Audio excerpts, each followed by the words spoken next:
Hello everyone and welcome to Triple U Reviews, the list review show that no one has asked for. I am here with my co-host Bobby, and we are going to be reviewing the Age of Sigmar Australian Masters lists. Bobby, how you doing tonight, man? Doing good, man. Doing good. Excited to get into this. Excellent, Can't. excellent. So the story behind this was me and Bobby have been chatting behind the scenes, and we both have many opinions about what is going on when it comes to tournaments in the Australian scene. But no one is asking for our opinions on any of it, so we decided that we're going to do our own little list review show and give our opinions out regardless of what other people think. The triple U stands for unofficial, uninformed, and unwanted. So, no, we don't care if anyone listens to this or not. We're keen to talk trash about the tournament scene in Australia. And so we're going to do it. And if you want to come along for the ride, you're more than welcome. So, what have you been up to, man, in the hobby recently? Man, I'm getting absolutely pumped for fourth. I'm picking up an entirely new army. And yeah, I'm smashing out Slanesh at the moment. And just everybody is getting unsolicited painting pics from me. As soon as I finish a model, I'm just sending photos to everybody. Yeah, I think the Just, last one you sent me was at like 10:30 at night or something, and you sent me like four messages in a row saying, "Look at this, look at this, look at this." yeah, man, just super keen. I've painted probably 1,300 points worth of Slanesh in the last 2 weeks. Smashing it out. So definitely keen. Can't wait. I want to try and get Slanesh done and then maybe try and get another army ready to go as well.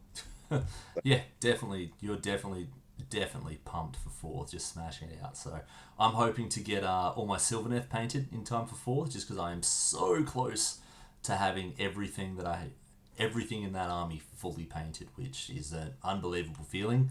Haven't had it for a long time, but then odds are I'm going to find something to distract me along the way, so I'm not going to get there. Yeah, I'd try and reach that goal too, but I've got like I don't know another 3 to 4 thousand points of Slanesh and then 6 armies to go, so I'm a little bit behind. Yeah, no. I want to get everything painted so that way, whatever is decent, whatever looks fun, I can play. Because I'll up getting a lot of pressure from a lot of my mates, you included, to go to a lot of the tournaments that are going to be on just afterwards. So, but it's Yeah, looking really good. The community's looking really healthy and really pumped for fourth, which is awesome to see. But let's get into this. Before we go too much further, just a bit of background. Both of us are experienced tournament players, but neither of us are absolutely top tier. So we both like to think we do quite well. Whether we have the results to back that up or not, I'm not so sure. But we both think we're pretty good. So we're hopefully our opinions carry some weight, but 100% it's not gospel. We're going to get stuff wrong. So let's get into it. right. And like I've been out of the scene for a little bit, having a kid and that, so Yeah. mine not really getting tested here. I'm calling old Okay. Well, why don't you run us through Joel's list to start with? Yeah, Joel's list actually looks really cool. So he's playing Fire Slayers in Vostarg Lodge. Um, Grand strategy is Master of the Forge. He's got a Rune Master as the general, the Rune Smiter, two Flame Keepers, and a Battlesmith. And then we've just got all the half naked men. It's 10 Volkite Berserkers, 20 Volkite Berserkers, 10 more, 10 more, 10 more, and then a unit of 10 Hearthguard with two Gyrocopters. Then the two endless spells, or invocations, I guess, the Molten Infernoth and the Runic Firewall. Got Wizard Finders, Warlord, and Vanguard battalions. I All re- up 2,000 points. yeah, I really like what this list looks like it's going to do, which is just flood the board with dudes and dudes that aren't that easy to remove either. Like, I really love the inclusion of the two gyrocopters. I'm assuming they're there for battle tactics. Yeah, But that was yeah, 160 points to actually open up some battle tactics for Fire Slayers is amazing. So the fact that he's got the Battlesmith there with the Null City and icon, and he's also got the hand carved Nullstone icon on the Rune Smiter means he's going to have a lot of anti magic, which is really good at the moment, and especially looking at some of these other lists. And the fact that he's also got the Wizard Finders is there as well is another really cool kind of unique thing that he's done, and that's on the big unit of Berserkers and the Hearthguard. So they're going to be really, really difficult to move. And with all the heroes in the background, throwing out those invocations, just being annoying, hanging around, keeping their buffs up. And the double Flamekeeper, I think, is really interesting as well. I really like that as well. So I really love this list. I'm keen to see what Joel can do with it. I reckon it's really out there as well compared to a lot of the other players. No one is just going just dudes and tough dudes. Is there anything that I missed, or do you think I've kind of hit the nail on the head? No, you've pretty much hit it, but there's just like a few little synergies and stuff that I like. Like you've got the Runic Firewall to give up the ward save for these dudes too, so they're even harder. Everything's fighting on death. Like even if it doesn't get to fight first, it's still going to hit you back anyway. You've got Curse in the list, so all these dudes are just throwing so many attacks because I'm pretty sure they get +1 attacks on the charge. Plus with the Lodge, you're looking at +1 to hit and wound. So it's a lot of actually half decent attacks. You throw a Curse, you give them buffs from the Flamekeeper. I think they can give +1 damage as well, so they go to 2 damage swings. Like it's a lot of dice being rolled, and it's gonna hurt. Doesn't matter what your armor save is. That many saves, you're gonna miss a few, and it's gonna hurt. Yeah, no, definitely. Like looking at some of the other lists that he's going to come up against, they've definitely gone for quality over quantity. But Joel's Yeah, just, I will drown you in dice. yeah, You might have a 2-up save. Let's go. I'll get through that because I'll force you to make 30, 40, 50 saves over the course of the game, and he'll just absolutely just overwhelm some people.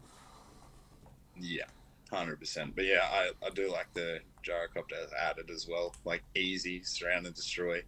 Gives you a little bit of speed. You don't have to break your castle and open up your heroes to get hit. You can stay pretty bunkered down and still achieve battle attacks. So I think really good list. Yeah, yeah.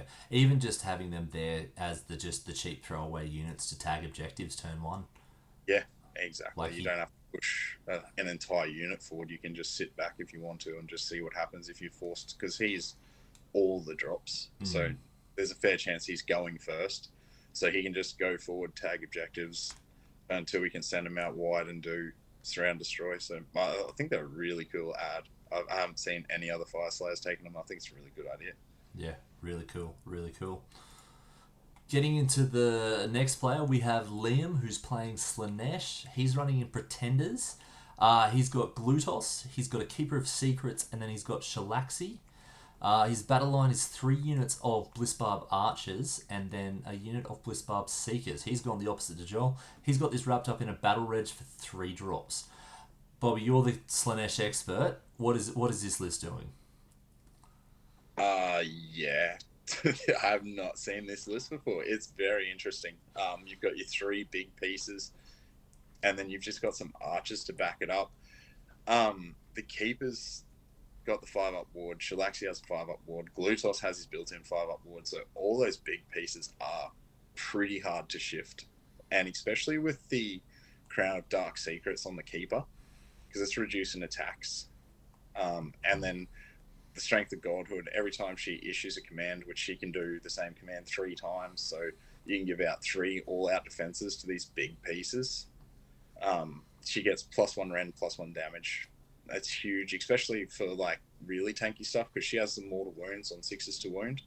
So you buff up that damage, it's just even more mortal wounds. So it's an interesting list. Be interested to see how he plays it.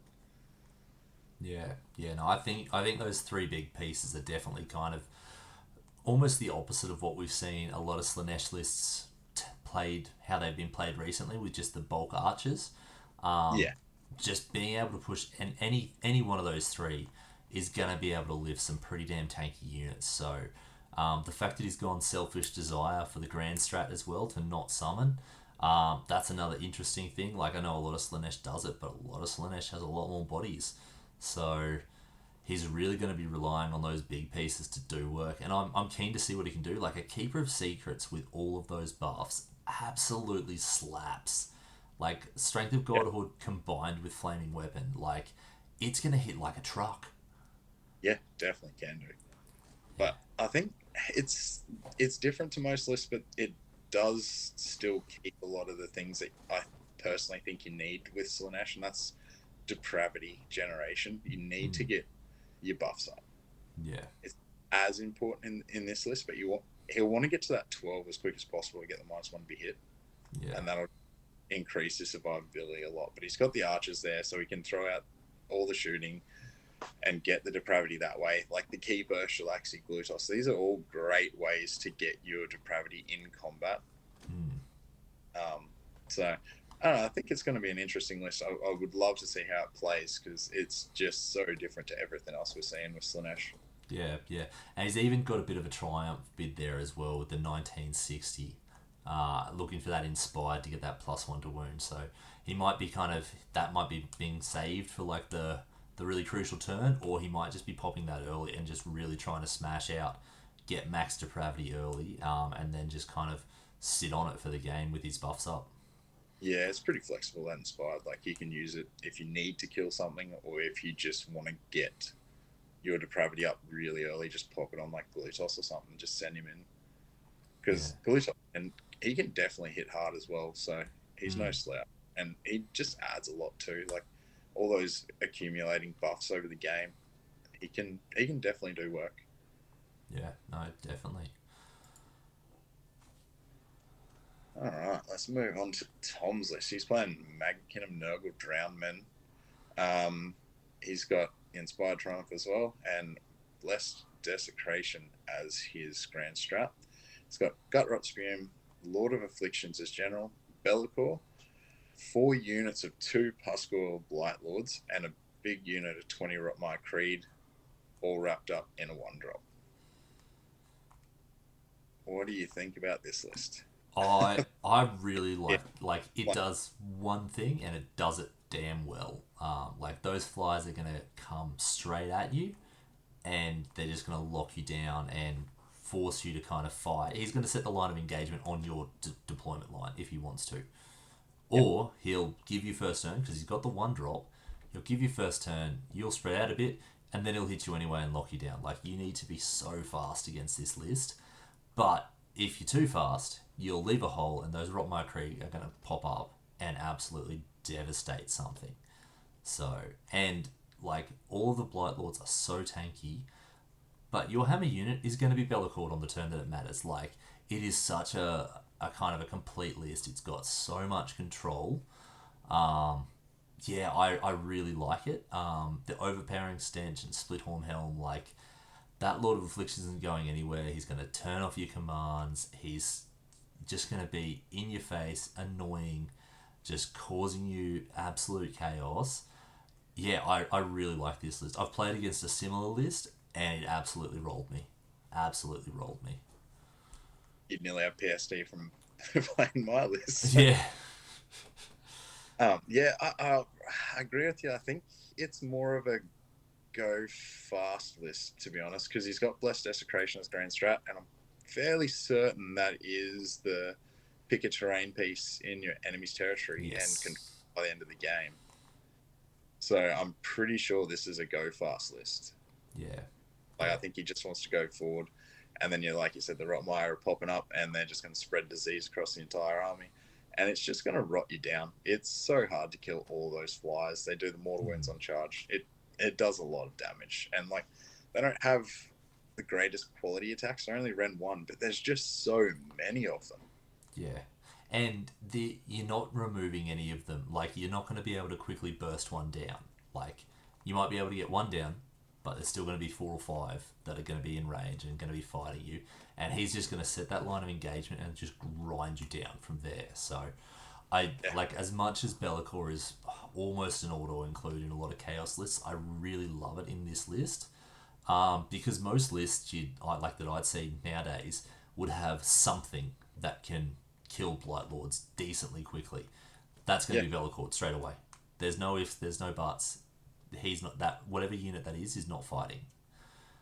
yeah. And I think the beauty of it too with Be'lakor in the list is if you do get that pre-game move, you move up and you just pin you you Be'lakor the big threat, and then you're sort of happy. You can lose the double turn and you don't really care because it's like, well, your big piece is still Bellacord, you're still tied up, and nine times out of 10, Nurgle are going to win the grind. Yeah, yeah. So it, I had a game against Bellor recently where I gave up the opportunity for the double turn because one of my big damage pieces was Bellor, and that was kind of, I would have loved to take it, but I didn't want to go with another turn without my big damage piece. So yeah, that's 100% right. And that's just what Bellicor does. It's just such a good piece for the price. and even even after he's done it, as much as we're focusing on just kind of his kind of signature ability, he's still a solid piece to have in your backfield. Like, he's still a monster. He's got decent attacks. He's still a wizard. Like, he can be rolling around and capping objectives. Dealing, if you've got teleports, he can go down and kill whatever kind of you are able to teleport out of that grind that Tom's going to set on your front line. So yeah, I really like this list. I really do. Yeah, I think it's a really cool list. Next up, we have Zach, who's playing Nighthaunt. So he's playing in the Quicksilver Dead. He has Ulrak the Drowner, a Guardian of Souls, a Krulgast Cruciator, Lady Alinda, a Spirit Torment. For Battle Line, he's got 20 Dreadscythe Harridans, 10 Dreadscythes, 10 Dreadscythes, 3 Spirit Hosts. Then he's got 3 units of Banshees and 2 units of Craven Throne Guard. So he's got 14 drops total because he's taken all of the cool battalions. What do you think of this list, man? It's interesting. I know the Harridans sort of popped up for a little while there, and then they sort of just disappeared again. So I'm not sure. I just haven't seen enough of it to really have a good opinion of it. I do like the MSU Banshees and Craven Guard and stuff like that. Just extra charges to get those debuffs going though. Like, that's really good. And obviously you got your Spirit Hosts. You need every Nighthaunt has Spirit Hosts. You need to keep those heroes alive. So yeah, no, it's very interesting list. I'd love to see how it goes, but yeah, I love the Banshees. Just that magic protection that he can spread around because he has so many units of them. Yeah. Kind of another theme that we're seeing is just kind of that control. Like, Zach's controlling people out of the hero phase. Like, he's not going to be letting you get your spells off. Yeah, He's not going to be letting you do what you want to do. He wants to shut you down. And with all those Harridans, like, there's a lot of bodies there, and they all ignore ward saves, and they've got a lot of attacks. So like, he gets a couple of his buffs up. He gets a couple of decent charges. He can just sit there and grind. Once again, like, this is not like I'll table you on the first turn. This is, I'm here to play 5 turns, and I'm here to grind you into the ground over 5 turns. yeah, and even like I said, with all those units charging, you can stack up easily 3 -1s to save, and then all of a sudden you rend 3 on your Harridans, Yeah, and then Charm to the Chilled Lands. So then you can also chuck on a Hoarfrost. So all of a sudden you've got rend 6 Harridans. It's like, put it on those. yeah, yeah, and It's that's it. very interesting list. I think one thing I've noticed about Nighthaunt, it all comes down to those charge rolls though. Like, if you roll low and you don't get those saves or fight last or stuff going, it can be sort of harmful for the list. But I feel like with this many charges, you're sort of bound to get some of them off. Yeah, yeah. One thing that I do really like is he's got the full complement of heroes that you usually see: the Guardian of Souls, the Cruciator, the Spirit Torment. But he's also got Olrucht in there. Like, I think he's a bit of hidden tech, and I'm really keen to see what he does with him because not many people. Everyone went nuts when he first got released, but then I never saw him on the table. So, Yeah, what has Zach got that the rest of us have missed? yeah. No, it's interesting because yeah, you're right. It was everyone saw the War Scroll in the model. Excuse me, and yeah, everyone went nuts for it. Like, oh, I'm gonna run that all the time, and I think I've seen one. And so yeah, it'll be interesting to see what we can pull off with this list. Yeah. No, moving along. Going to just destruction. Got some gits. We got Mitch Bug playing Gloomspite. He's got King's Gits, Chasing the Moon Grand Strategy, Inspired Triumph. That seems like a running theme there. Scragrot the Loon King, a Loon Boss as the General. The Squig Boss was Nash the Squig, the Fungoid Cave Shaman, and then Battle Line we got 15 Bounders, 20 Shooters, 5 Gobblepalooza, and then the Sneaky Snuffler in a 2-drop.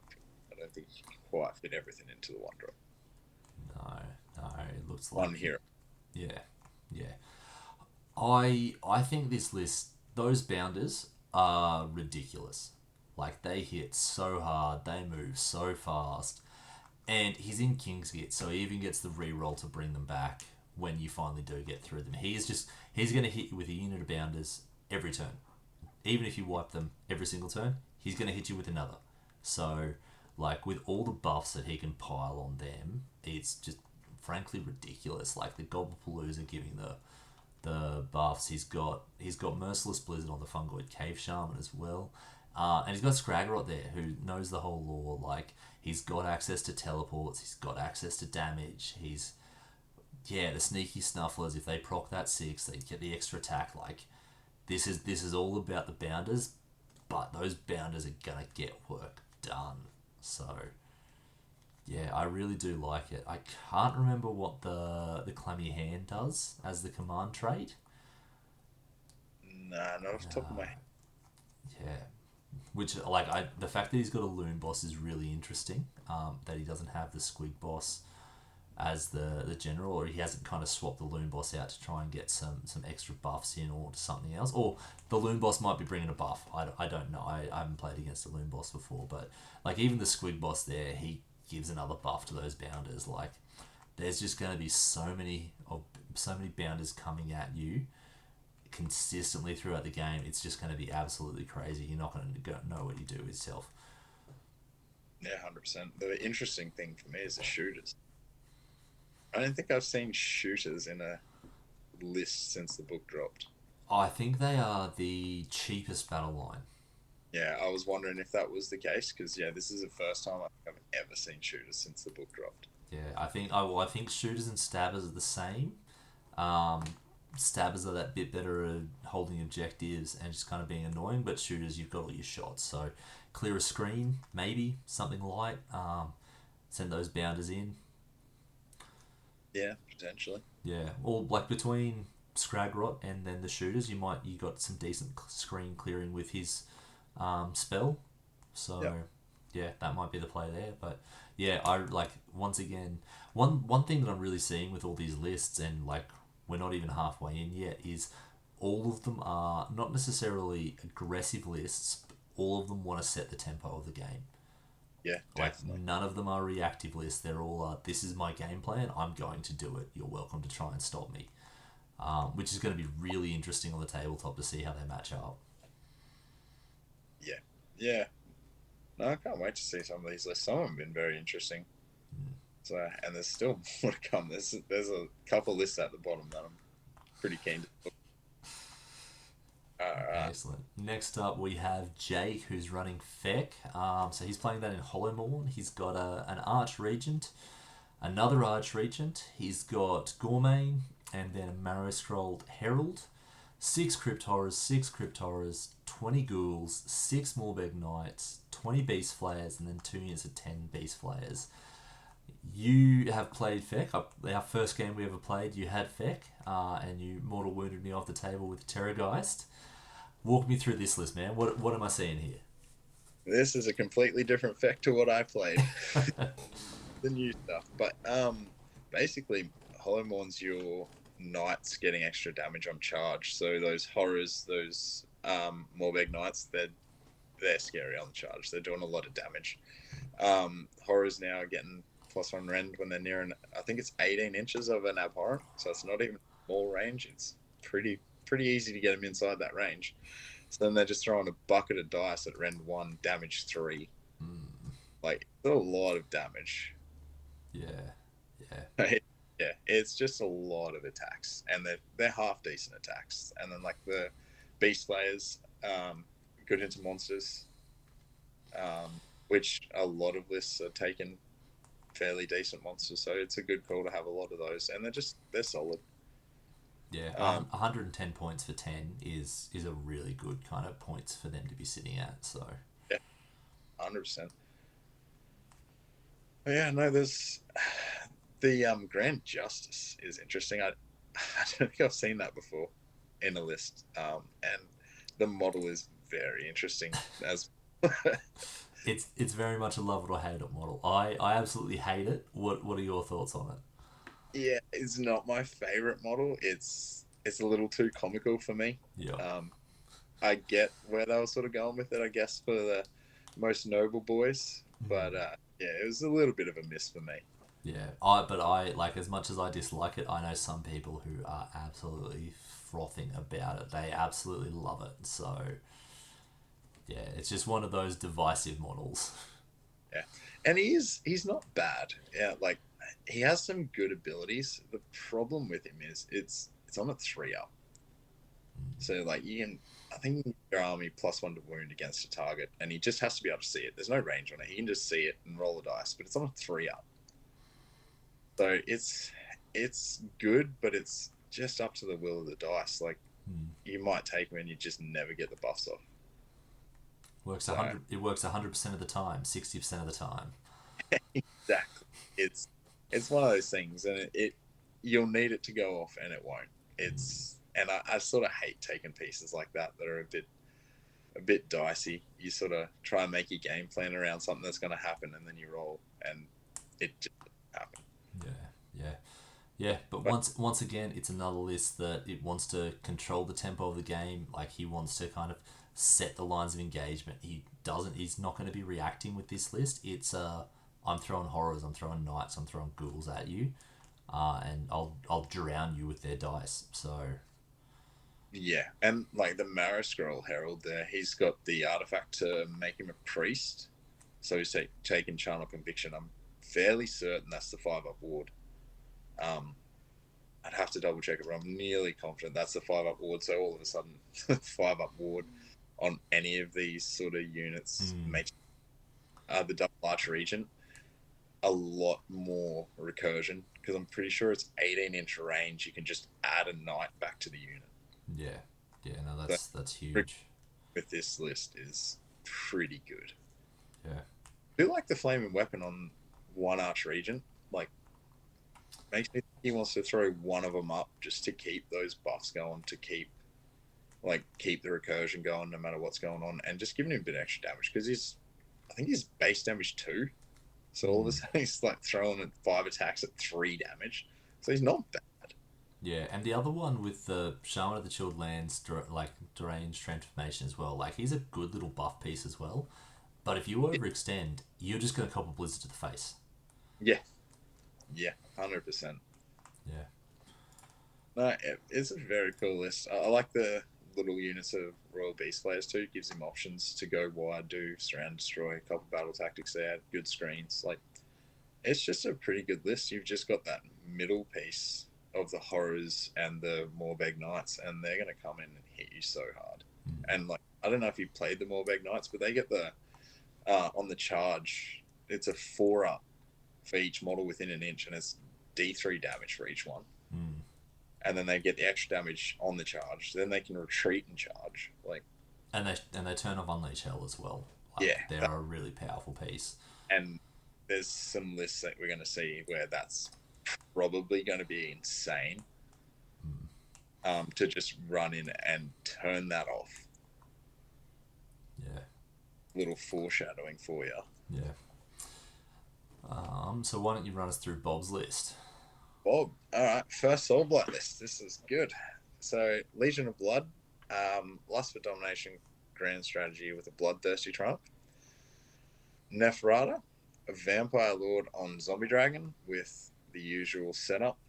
The interesting piece for me is the Manfred, and then a Necromancer with Blizzard. For Battle Line, we've just got the 5 Black Knights, 10 Skeletons, 10 Wolves, and then other units we got Felbats and the Vicross Bloodborne, and it's a 3-drop list. Yeah.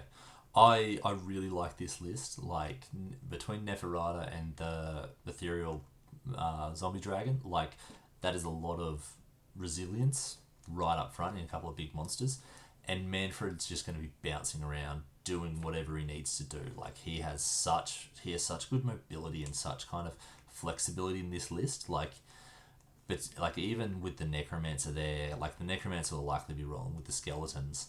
And just a bit of a bunker, a bit of a powerhouse. You get too close, it's blizzards exist. It's a thing. the Fellbats and the Bloodborne and even the Black Knights and Direwolves they're all ridiculously fast. And with the Fellbats and the Bloodborne both being vampires as well, it really opens up some of the other battle tactics, which is gonna be a game changer. Like if you think you've got them kind of against the wall, then just bam, they've got some easy battle tactics they can do without really risking. Like, oh, we're gonna risk the 100 points worth of Fellbats to score a battle tactic. I take that trade every day of the week. Yeah, 100%. Like the Felbats and the Bloodborne, I can just about nearly guarantee they're going to be set up on the flanks and turn one surround destroy. Um, it's they're just good at it. They're so fast. They can push up far. The Bloodborne get a pre-game move, so they can get a bit further than you think. And then you've got to start thinking about what they're going to do then, because like the Felbats are that fast, and they actually aren't terrible in combat. And start killing a couple models. Like if you can get them into screens, kill a couple models, and start buffing up those attacks, and all of a sudden each one has 6 attacks each. Like it's crazy. Yeah, They can be really good, and then they get into your little heroes that you're trying to protect, and they'll kill one. yeah. And that's all happening while you've got Neferata and a zombie dragon coming straight at you that are both unrenderable, that are just gonna sit in front of you and then just grind you down. Like where they got waste away, they got fading vigor. Like those debuffs are gonna cause absolute havoc. They're absolutely brutal, especially if you get to double tap them. Yeah. Like, yes, I am curious to see who will get Neferata's spell though. Will it be Neferata, or are we putting it on Manfred and playing a bit more aggressive with him with his counter charge?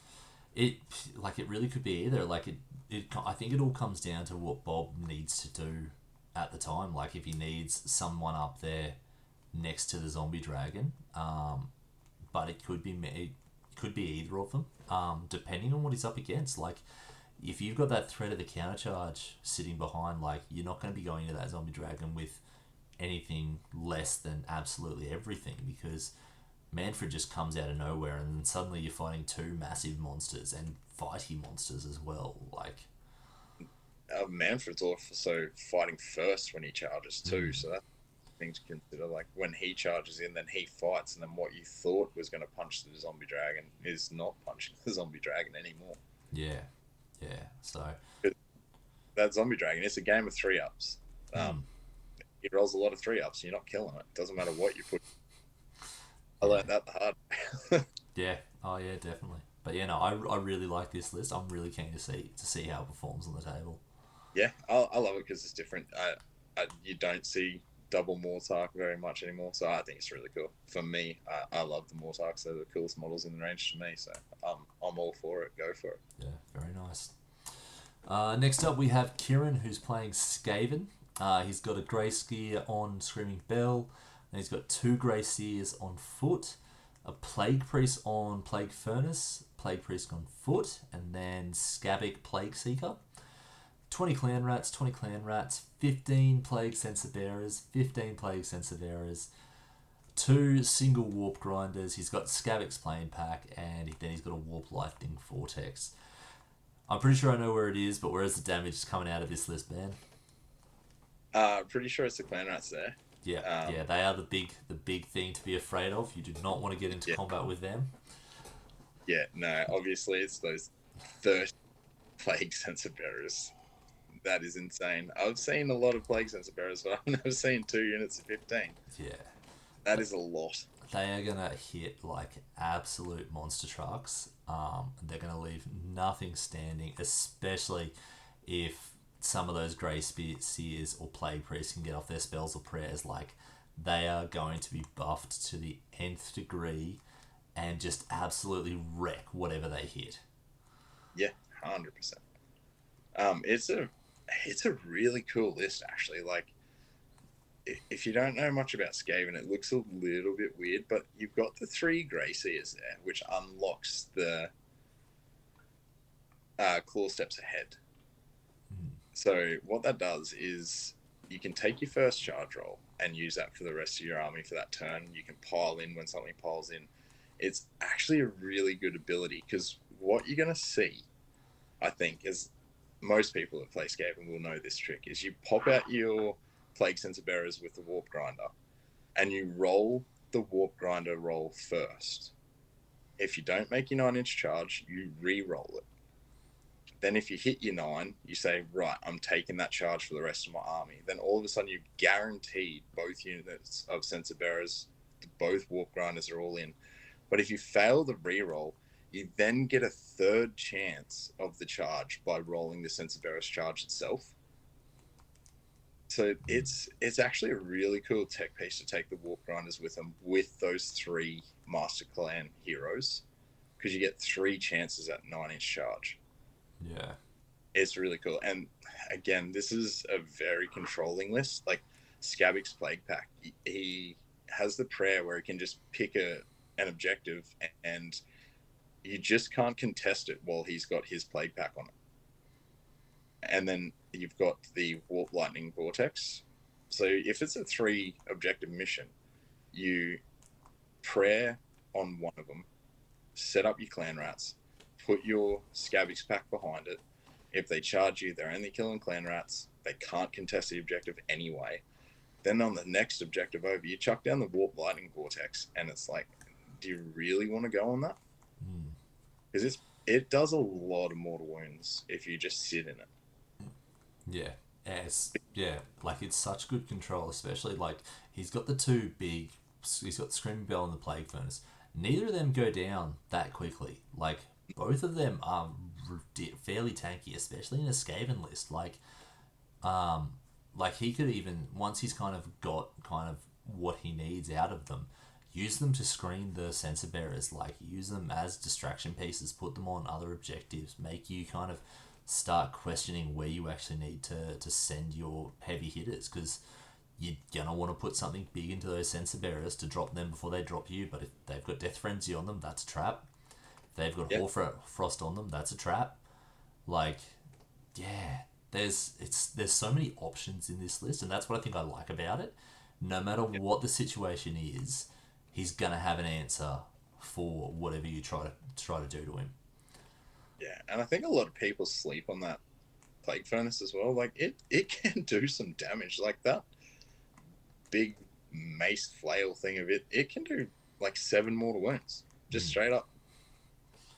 Like it's not terrible. You give it some of the little buffs it can take and stuff. It's pretty good. And then of course you got the Blizzard too. Like you set up your lines, you set up behind your clan rats, they get charged next turn. You just Blizzard whatever showed up. Like it's a solid list. I really like this list actually. Yeah, no, very nice. Why don't you run us through Jacob's list? Another chaos player. This is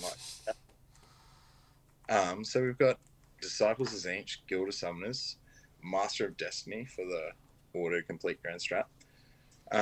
Then for heroes, we got Lord of Change as a general, Curseling, Magister, Zangor Shaman, Bellor again. Then we have 10 pink horrors, 10 Carrick Acolytes, 10 Carrick Acolytes, and 2 units of 3 Screamers, Tome of Eyes, and the Malevolent Maelstrom. This is the epitome of a Tzeentch control list. Like, it is just going to be casting so many spells at you, racking up so many fate points to start getting out those additional birds. The horrors are going to just slow you down. Like, there's 50 wounds in that unit of 10. The Acolytes are just going to be there as screens, like light objective grabbers, but the Screamers are going to be annoying as all hell. They're going to be out on the flanks for Surround and Destroy. They're going to come in and hit you on the sides. They're going to just get in the way. And, like, you look at the spells that he's taken, like Ghost Mist, Levitate, Shield of Fate. Like, he's got, like, Glimpse of Future, Arcane Suggestion. He's got Blizzard again. He's going to have so many options to be able to do what he wants. Like, some of it is probably just so that he has additional spells to cast to generate fate points, but like, and then having Bellor in there as well to shut down your big threats. Like, Jacob is just going to nickel and dime you with magic, never really letting you do what you want to do, and just control the game until he's won it. So yeah, I think this is a ridiculously powerful list. Yeah, 100%. Tzeentch has always been pretty good. I think the core of the list is always the same, and it's just about getting those spells out, doing the damage. But the one I do like that he's got is the 2 units of 3 screamers. Mm. Like surround and destroy. Like a lot of lists I see, like not as high quality tournament players as these guys. Like these are the best of the best. Yeah, we've specifically not been mentioning player skill because it's a moot point. These guys are the best of the best in Australia. Yeah, So but the thing, like if people take anything away from this, is the way they construct their lists. Is there's ways to do battle tactics, and it's something that I don't see enough of. I think is like these 3 screamers. They give you a battle tactic. Really important. And I just like I saw it with Bob's as well. Like he got those bats and that, and I just even myself I notice I don't do it enough, and it's right list to do battle tactics to make sure I've got at least 6 to do fairly consistently, so that way no matter what happens I can get a battle tactic, and it shows in this level of player. It's actually insane going through these lists to see that little detail. So I love those screamers in there, and they're so fast. 16-inch movement, it's so good. yeah, But yeah, it's a specialist. It's going to cast mortal wounds, and like those horrors. You say it's 50 wounds, but it's 50 wounds with a 5-up ward saves thanks to Shield of Fate. So it's even worse than you could imagine. yeah. Last time I played against Inch, I think I got them down to 6 brims. I did 44 wounds to them over the course of the game, but I just couldn't get through them. I just couldn't pull it off. So I'll just tie you down forever. And then yeah, I think if my math's right, there's like 13 fate points a turn or something in this list. So it's pretty consistently getting out of order change turn 1. So that's crazy. yeah, So it's hard to deal with. And then yeah, he's got enough of the mortal wizards, which is something I missed at the start, was you have to summon your bird from the mortal wizards. So yeah, he's got enough of them. You kill one, it doesn't really matter. He still summon it. So it's a cool list. I like it. yeah. No, very nice. The only one thing I do want to ask you about is Malevolent Maelstrom. You Yeah. don't see it much anymore. Well, I think it was like it got hit with nerf after nerf after nerf, but with this many spells, he's powering it up fully every turn. Yeah. And he's just going to be able to use that as just a kind of a short range nuke. Yeah. So, It's surprised to see it. That's why I sort of mentioned it, because it's just it was prolific when it first dropped. Everyone was taking it.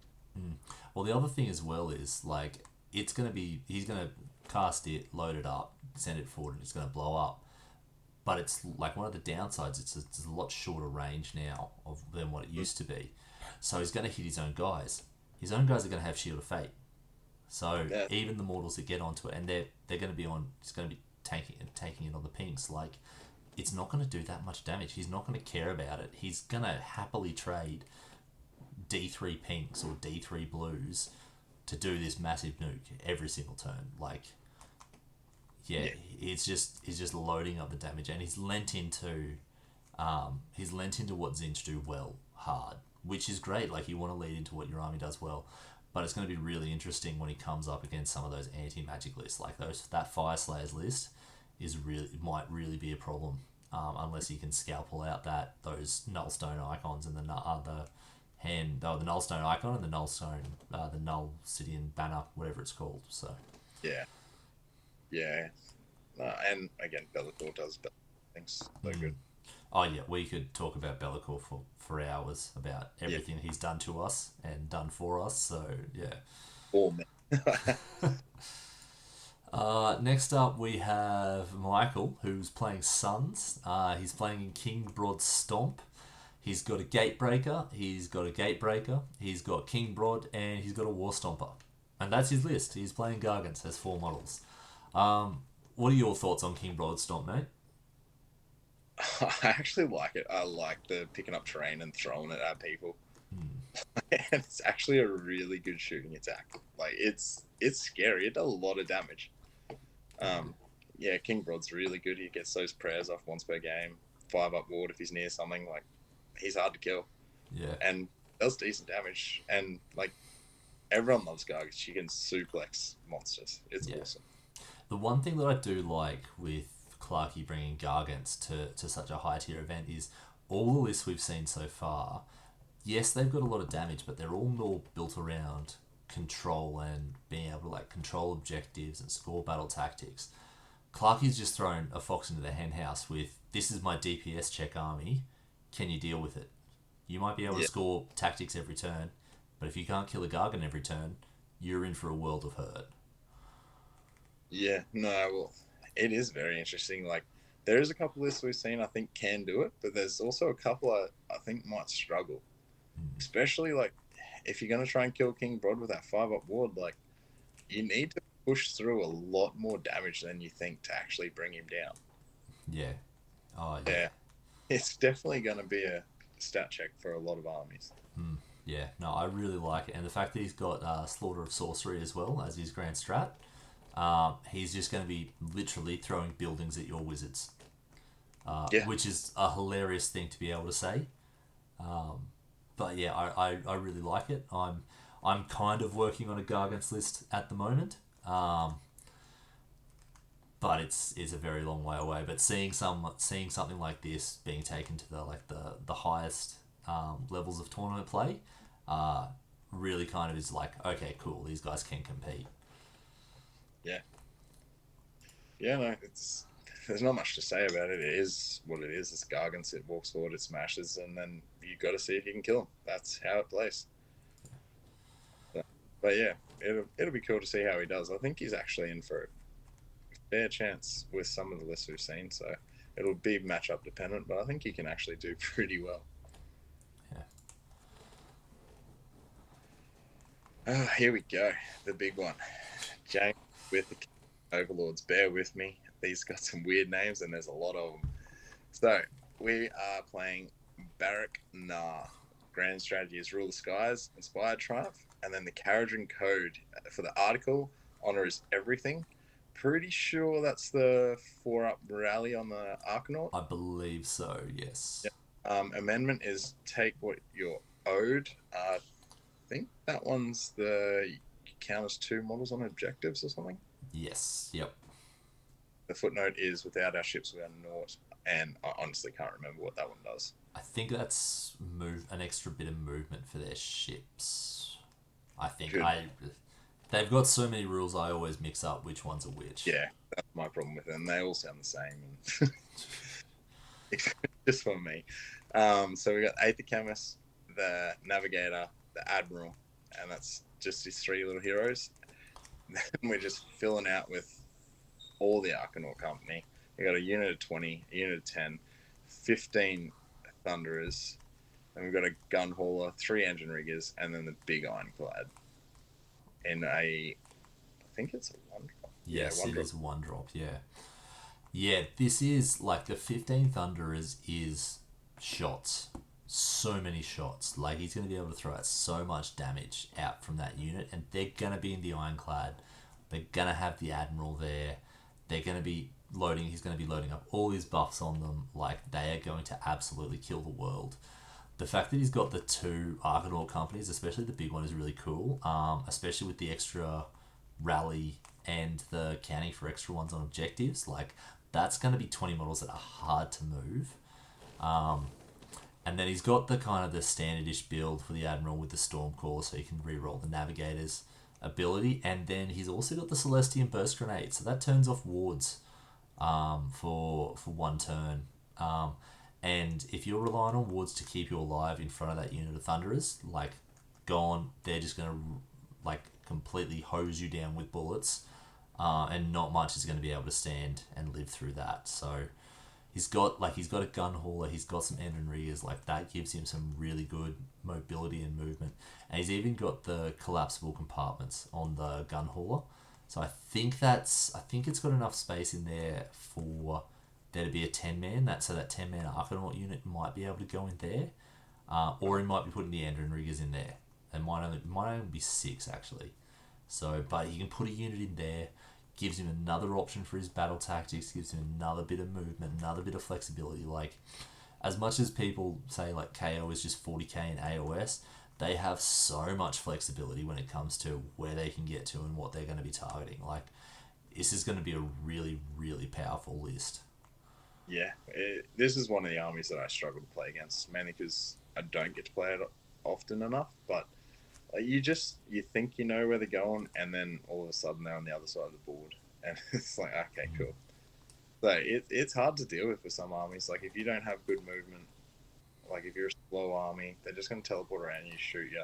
Ending riggers are just going to keep repairing those boats if you don't take them down in one go. Like it's hard to deal with a lot of this, especially with that amount of shooting, and it's decent shooting. Mm. Yeah, yeah, and he's got the full suite of all the special weapons, which just means no matter what you bring, he's gonna have an answer for it. Like, oh, you're running monster heavy, he's got the stuff. You're running hordes, he's got the guns. Doesn't matter Yeah, what you bring, he's gonna have the tools to be able to do what he needs to do.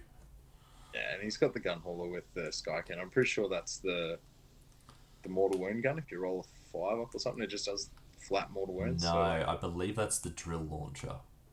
he's So the drill. sky cannon's just kind of a more standardish shot, but it's better range and better rend, I believe. Yeah, So, but yeah, no, good list. It's to me, it's a typical KO list. It's going to teleport and shoot you, and it's not going to be fun. it looks gonna. well, that's So it. yeah, He's taken it to Masters. People are gone there to try and do as well as they can. So why not take some of the best you got? yeah, 100%. Like yeah, I think this is going to be a hard list to deal with for some armies. Like it's just so much damage from range. Yeah. Up next, we have Terrence, who's playing Slanesh, once again in Pretenders. He's got a Lord of Pain, he's got Bellicor, then he's got 33 Blissbarb Archers, 22 Blissbarb Archers, 22 Blissbarb Archers, 10 Demonettes, and 5 Seekers. So I know you have strong opinions about this, Bobby. Tell me what they are. Bliss barbs suck. I've just painted up, and man, they are annoying. I have like 33 more to go, and I'm not looking forward to it. But this this guy has given into the depravity. He's gone all in. That is so many bliss barbs. My God. Like I said in our last list review, anyone that can paint that many bliss barb archers is playing the right army.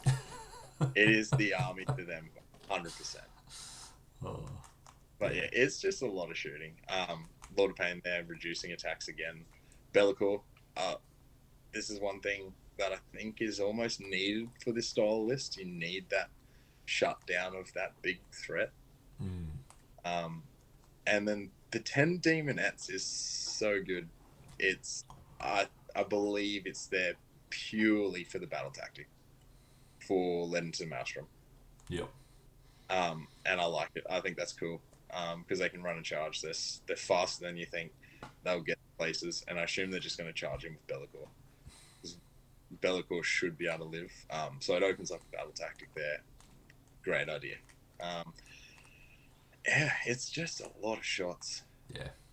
I am. I'm just worried there's not quite enough screening for the archers. Like if something gets into them, they do tend to fold. So Well, like he does have Pretenders, so he can be doing the same, like triple unleash hell from all of those archers.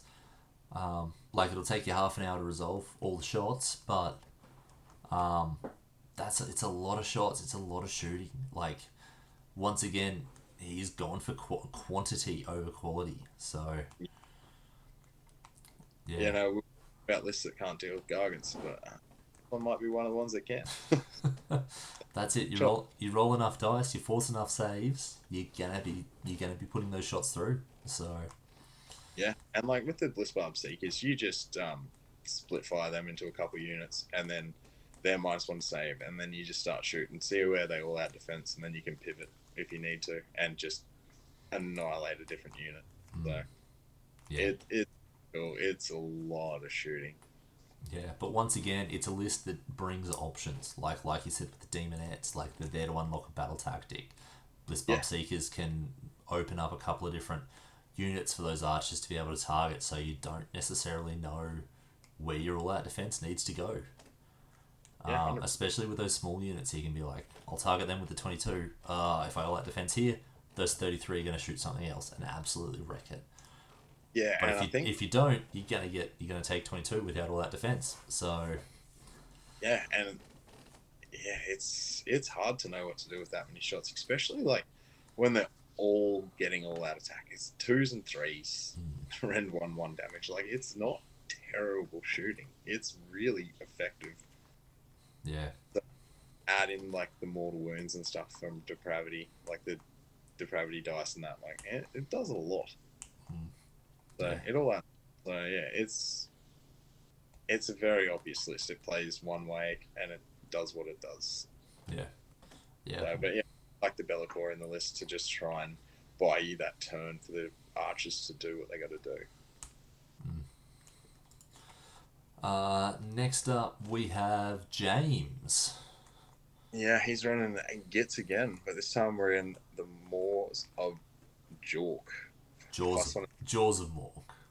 No, it's the Moors of Jork, man. Plus one jaw attacks on the charge for all of his squig boys.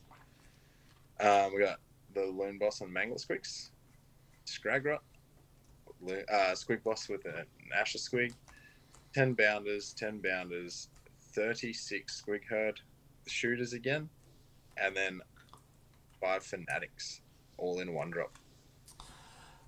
This is just, it's more teeth. It's more teeth. That squig herd is going to do an exceptional amount of damage. Like, you're not going to be able to kill it easily. If you do kill it and it brings it back, you're just going to cry. Those bounders are going to hit you hard. Like, Scragrot's there in the back. Like, and even while you're dealing with all that, you've got the Loon Boss on the Mangler Squig that's just bouncing around. He's going to hit you. He's going to fight. He's going to bail out.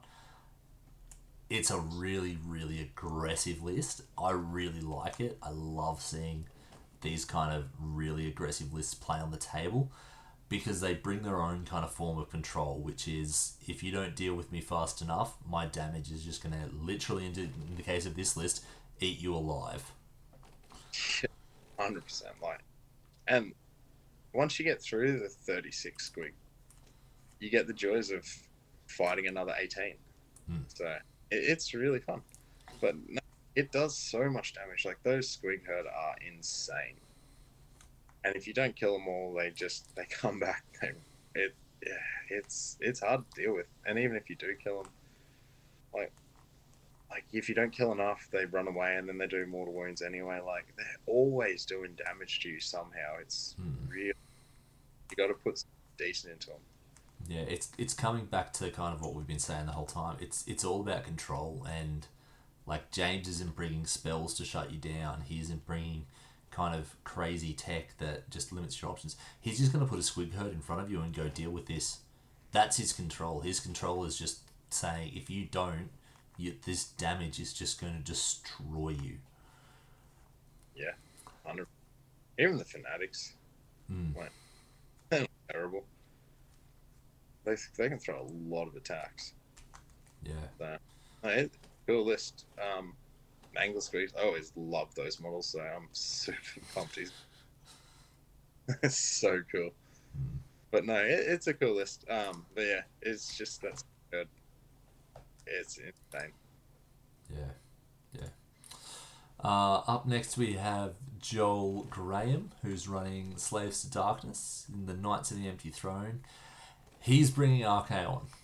He's bringing Archaon the Everchosen. He's got a Chaos Lord on Karkadrak. He's got Sorcerer Lord. He's got 10 Warriors, 9 Corvus Cabal, 9 Unmade, 6 Varangard, all wrapped up in a one drop with a Battle Regiment. You are a Slaves player, a long-term Slaves player. Is this list just Archaon and his boys, or is there some secret tech here that people are going to miss? It's any list with Archaon's pretty much Archaon and his boys. Like, let's be real. He's a big chunk of your army. So whatever you take with him, you don't get too much else. But yeah, it's a good list. Like the 6 Varangard on their own are awesome. You've got Archaon that you have to deal with. He's so hard to kill. And you have to deal with him. But yeah, and then even the 10 Warriors with the Nurgle banner, they're hard to kill. They're not going anywhere. And the Karkadrak Lord, for 170 points, the amount of damage I've been able to pump out of that thing is absurd. Mm. So like, and fights first on charge, stuff like that. Like, he's cool. He's so good. He's better than I think people give him credit for. So I Yeah. like that he's in the list. And then just a couple of, I can't remember what the unmade do. I'm trying to rack my brain. I never had any, so I can't remember. I know the Corvus Cabal are just dropping out of the sky wherever they want. Nice way to grab some objectives if people leave them, stuff like that. So battle tactics again. Mm. So, but I'm wondering if the unmade are in the list for as well. Just a bit of a screen battle tactics, but yeah, I wish I could remember what they did. Yeah. But that's it. Like having a couple of 80-point units there, sitting there open and being able to do those battle tactics while Archaon and the Varangard bully kind of wherever, like either one side or in the center of the field. Like Archaon's a huge threat. He's like, if you ignore him, he's gonna get work done unless you can feed him stuff to keep him busy. But if you can't, he's gonna hit something important. Like he's really punchy. And the fact that the Varangard are corn as well, I love the fact that they are corn because Joel has brought them to do one thing, and that one thing is slap. Yeah, So yeah, no, I really like this list. Like I think it's amazing that he's brought one of the biggest named characters to the event, which yeah. is yeah. You don't see him very often, so it is cool to see it, especially in like Knights Empty Throne. Like it's usually just all the Vanguard all the time, Hmm. or even Chaos Knights. Like that run and charge on those units is just awesome, and especially the corn ones because you can sit them back further than you normally would, run them up, and then you can still charge, and then extra attacks on charge. Those spell spears, they just delete anything they touch. Hmm. Yeah. So it it's pretty. I Yeah. I would like to see how it goes because personally I thought Archeon was great, but I just I could never seem to get a list where I thought it would work well. So I'm interested to see how Joel does with it. Yeah, he's Well, obviously a better player than me, so that's the difference between these players and us. Like they're just that step ahead. So yeah, definitely keen to see how this list goes because I'd love to see Archeon come out on top. That would be cool. yeah. Next up, we have Anthony, who's bringing Soulblight, Legion of Blood. He's got Neferata, he's got a Vengo Lord, and then a Vampire Lord. 20 skeletons, 2 units of 10 dire wolves, 2 units of fellbats, and then a massive unit of blood knights. He's got it in 2 battle regs for a 2-drop. Yeah, that's a lot of blood knights, and Mm. they're going to be 3 up unrenderable. So we've basically swapped out the Vampire Lord on Zombie Dragon for the blood knights. Mm. I mean, it's a reasonable trade-off. Yeah. Oh yeah, like those blood knights are gonna get work done. I really like the fact that he's got a Vengo Lord in there as well. Like I absolutely love them. They're like just the flexibility and the extra resilience they bring to the list is huge. And having one with file transference is absolutely boss. Yeah, and the one thing that not having the Vampire Lord on Zombie Dragon does is open up your artifact, Mm. and then Amulet of Screams, and I'm certain that's the one that when you cast a spell, you take damage from Yeah. it. So it's cool. You just because there's a lot of spell casting going on. I'm certain I'm right about that. And so every time you successfully cast, you take D3 more wounds or something. So Yeah. all you little casters that are trying to keep your army buffed up and doing stuff like this thing's gonna hurt. Yeah, and having a Vampire Lord there with Spirit Gale to just tap another couple of mortal wounds. Yeah, But also he's got Shaman of the Chilled Lands, so it might be just occasional pitter pattering a couple of mortal wounds everywhere, or he just might nuke at something if it comes within 12 inches. yeah. I think it's just that versatility. Like you can Yeah. buff something, give it the rend or whatever you need to do. Like direwolves are not bad. Like if you get them in the right position, you got nothing else to do with. Giving them rend 3 is not terrible. Yeah. Like even the Death Rattle skeletons, like there's a lot of attacks there. You give them rend 3, and all of a sudden, Hmm. little screen unit does a lot more damage than you're expecting. So Yeah. Once again, we're seeing small units like the Fellbats. They're there for battle tactics. They're there for objectives. They're there for screens. They're there for options and control. is kind of the overall theme that I'm seeing throughout all these lists. So Yeah, Fellbats. I was wondering, like, when the War Scroll first came out, I thought that were like a really good unit. So I was interested to see how long it would take for people to come in. So I'm glad to see that I wasn't off the mark there. A lot of people are taking Fellbats now, so it's good. I'll... yeah, very nice list. And then we come to the last list, and we got Matthew Tyrrell playing Adneth Deepkin in the Morphen with the Creeping Gloomtide Grand Strap. Got a Soul Render, a Soul Scryer, a Tidecaster, 3 units of Reavers, the Kronspine, and then 2 units of 6 Morside Guard. I find And this I find this list really interesting. The fact that he doesn't have a king is just boggles my mind.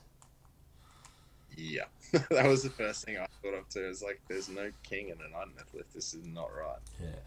But he's got the 2 big units of eels. He's got the Kronspine. Like he's got the Reavers added for a bit of range support to remove screens. Like they'll get work done. The Morsar Guard they'll get work done. The Kronspine will get work done. Like he might have given up the obvious king, but he's bought a lot of options. Yeah, well, and also like those Reaver units are a lot tankier than you think too, because the Soul Render in Morphans is D3 plus 3 models back to a unit every battle.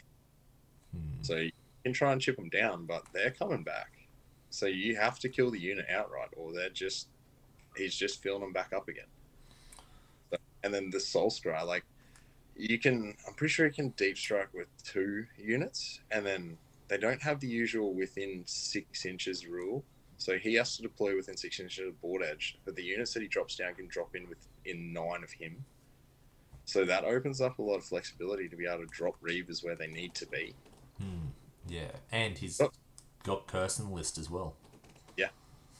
Like, if he gets that off and you hit something with those Reaver shots, it will kill him. There's a lot of shots there. Like, it only looks like small units, but I think there's 63 shots coming out of those guys. Yeah. So if you hit some big bad 2-up armor save, and then you hit him with Curse and then shoot him with all those Reavers, like, it's still going to kill him. Yeah, no. And then you've got Kronspine to bully either the center of the field or to like kind of take control of one flank. And then you've still got 12 eels. Like it's a lot of eels as well. Like, what are your thoughts with the Kronspine with a lot of lists having Shaman of the Chilled Lands? it's a big risk. Like it's a very big risk. There's no other way to put it. But I think the fact that people have taken Shaman of the Chilled Lands means that they're afraid of it. Like as much as it's giving you the options for Hoarfrost or Blizzard, having Rupture in your list is not a bad thing with that. And I think Matt's taken a bit of a risk bringing it. But the same thing again, there's a lot of endless spells. There's a lot of monsters in a lot of these lists. Like, yeah, they might be able to Rupture the Kronspine and drop it down a level. That Kronspine could very easily eat a spell, eat a monster, and be bouncing straight back up. So yeah, no, I'm sort of just looking at the list, and like, you do have the 2 units of eels there, and they can do work. Like, if you spike on their mortal wounds on charge and stuff like that, like, it's only once per game though, which is a little bit. It's a bit. You can see the date of the book now, like especially seeing a lot of the newer books where a lot of their charge rules, like I'm thinking of like Khorne and Feck and stuff, where their charge rules are every time they charge 4 up D3 mortal wounds and stuff like that. Like, it's only once per game that you get to do a big shock with them. So they do work, but they sort of have that one turn of potential just delete something, and then they're sort of just they're good after that, if you know what I mean. So like, if the Kronspine does get ruptured and knocked out early, I do worry there's not enough to catch up to that point. yeah, but he's still got all the Reavers as well. Like he's got the Morsa, and the other thing is like he's playing in Ideneth. Like that's gonna cause some chaos with some of those more shooty lists. Like it's another whole thing. It's another whole thing that people have to play around. And when you're playing at this level, having kind of extra things that you need to remember and take into account is not what you want. You want to be able to just play your list the way you want to play it. You don't want to have to kind of kind of be at your opponent's mercy of controlling the tempo of the game. Yeah, and with I don't know, like I haven't played super amount of games with it, but I've played enough of it. And one of the things I have noticed is you're at the mercy of the double turn a lot of the time. Yeah, like if you get double turn, it really hurts with this army. So the Kronspine being in there really, really helps soften that up. Like if you can tag in half the army, they can't retreat. Like really, really helps the army do what they want to do. You get to that turn 3 fight first, like, and that's when you like send your guard in to do a lot of work. Yeah, yeah. No, I really like it as a different kind of a very off meta pick. Um, Yeah, like 100% it's a really cool list. all season. Yeah, Like, to be honest, I don't think I've seen another Kronspine all season. yeah. I unfortunately saw one last weekend and it absolutely wrecked me. So You should add shield lens, man. yeah, yeah. Our team event. So Yeah. yeah, No, it's cool. I really want to see how this goes because it's very different again. Like, this is not usually what you see out of the Idneth. So, not that you see Idneth too much, but yeah, it's a cool list. yeah. I like No. And that is all the lists that will be at the Age of Sigmar Australian Masters. So we mentioned it halfway through, but we'll mention it again. The reason we didn't talk about player skill is all of these guys are absolute top players. Like, skill will definitely come into play at the game, but we are the wrong people to be talking about what exactly is going to be going on. But yeah, hopefully you've enjoyed it. I know I've had a great time talking trash about players who are head and shoulders above us. Did you have a great time, man? Yeah, man. Like doing this sort of stuff really helps. Like I love the game so much, and like just looking at what some of these guys are doing, there's a lot to take away from it. You can pick things up for yourself and try and improve yourself. So doing this sort of stuff for me is a lot of fun. Yeah, So, no, it was awesome fun talking with you. Hopefully we'll be doing this again. Hopefully the community doesn't massively backlash against two just random guys just having a crack at trying to figure out the top tier tech. But yeah, we had a great time. So hopefully we'll be doing this again and you'll be able to see us shortly. So until next time, bye. thanks, guys.